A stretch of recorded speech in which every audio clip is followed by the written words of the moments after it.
Good morning, I'm Carly and welcome back to Farmer Analytics. Today we're going to take a tour around the farm and show you a little bit of what we've been working on throughout the summer and things that we are really trying to finish before the snow flies. So around here in northern Vermont, we can have snow start to fall as early as October, and that means it gives us about a month to be able to do anything that needs groundwork or warmer temperatures to accomplish. So we'll see how many projects we have going on around here. There's a lot of them, and if we will finish them before winter starts. Before we get to that, let's collect some apples. They are falling on the ground ready. They are so sweet. I came out here a couple days ago and tried one. They're so good. So we're going to grab as many as we can, and then we'll can them up in some simple syrup so we can enjoy them this winter. We will also make some really nice applesauce out of these. Probably not today, but we'll save that for another video.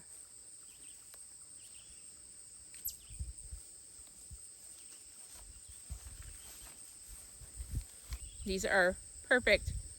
Now these apple trees on this hill were here when we moved here probably 10 years ago at this point. So I don't know what variety they are, but they almost remind me, and they grow like the wild apple trees do here, which we have all on the border of our pasture. And wild apple trees are actually planted by deer who actually come here every day, multiple times a day, to pick on the apples that have dropped on the ground. And then they redistribute those apple seeds throughout the woods, and they like to grow right where there's sun, so they tend to grow right on the edge of our woods and our pasture line. So we have tons of wild apple trees around here. Some of them can be really mealy, some of them can be really sour, but we have figured out which trees are sweeter and which trees are really good for eating and canning and preserving.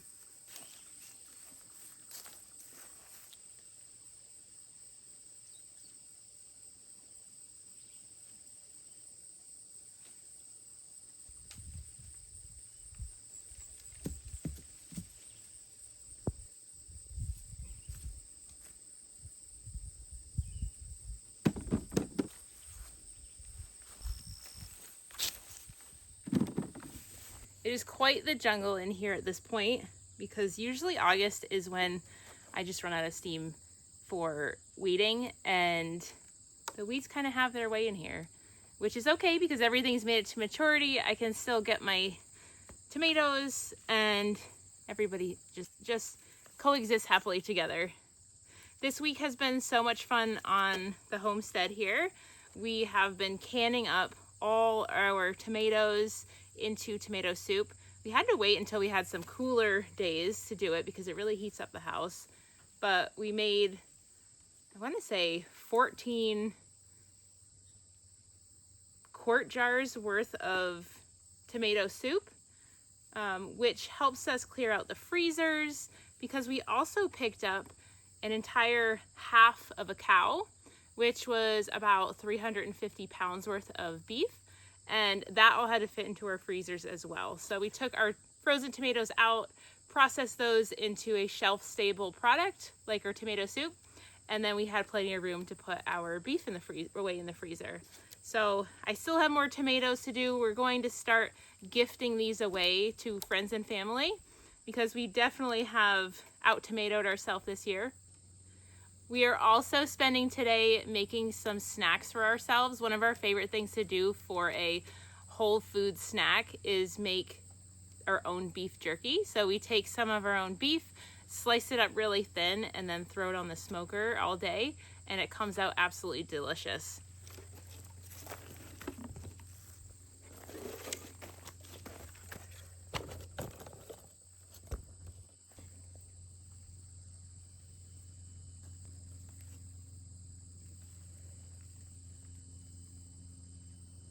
This one will be for BLTs today for lunch. This is also about the time of year that we start to see really these tomatoes become diseased and start to die off. So this is probably the last of the tomatoes for us coming off the vine. The tomatoes are still perfectly good to eat. They're still beautiful. I just know that this plant doesn't have much time left in it.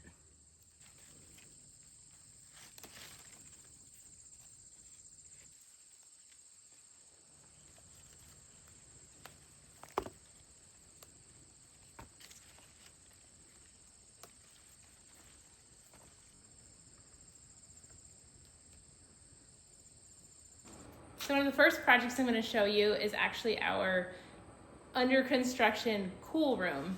And this cool room is going to be used to have cold storage or refrigeration, essentially a walk-in refrigerator for our produce, and then any extended use like hanging meat or putting meat into rest can also be used in the off season. And we're excited to use this because the amount of produce that comes out of our greenhouse is pretty extensive at times, and we really don't have the space or the storage to properly store it long term and be able to time it to things like going to a farmer's market with that food or being able to process it in time before it goes bad. So this gives us a little bit more wiggle room, gives us more sustainability on our farm here, and allows us another storage space to house all the food that we're producing here. So we actually picked up this insulated walk-in freezer door off of Facebook Marketplace, and we got a pretty wicked deal on it. We're pretty excited. The door to it is over here. It's definitely been well loved and has some dings and scratches, but nothing we can't work with and make work here for us.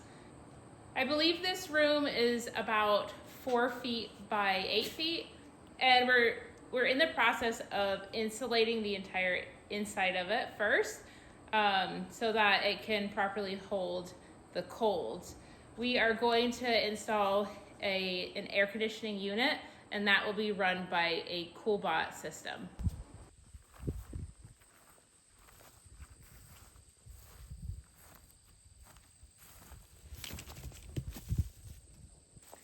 Another project that we've been working on this summer is getting our sawmill groundwork done, and this required putting in tubes of cement for that ground base, and then we'll be running some 6x6 beams to create the lane for the tracks to sit on.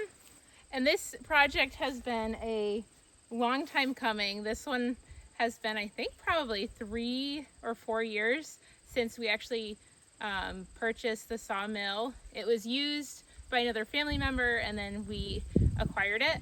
So we have been waiting to set this up for quite a while. We even have a whole pile of logs waiting for us to mill. The groundwork is basically done, and this actually might be also set up before winter hits, hopefully.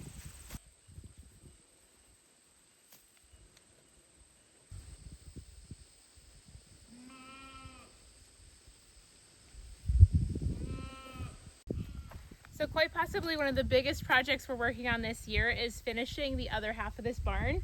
So you can see that the first half of it was built at this point 7-ish years ago, and we left all of this open.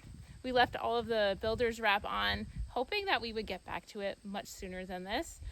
We were hoping to finish the other half of the barn by year 2, and because we didn't finish this barn up and finish siding it, and we left that builder's wrap open to the weather, we are having so many issues with the back of this barn just absolutely rotting off. It's really unfortunate because we could have obviously avoided this if we had finished this project before, but it really comes down to time and money and priority and prioritizing on the homestead, and this just somehow kept getting pushed back to the back of the list, mostly because of finances. So we are getting it done this year. We are biting the bullet and finishing the back of the barn so that it will be completely closed up and good for weather no matter what.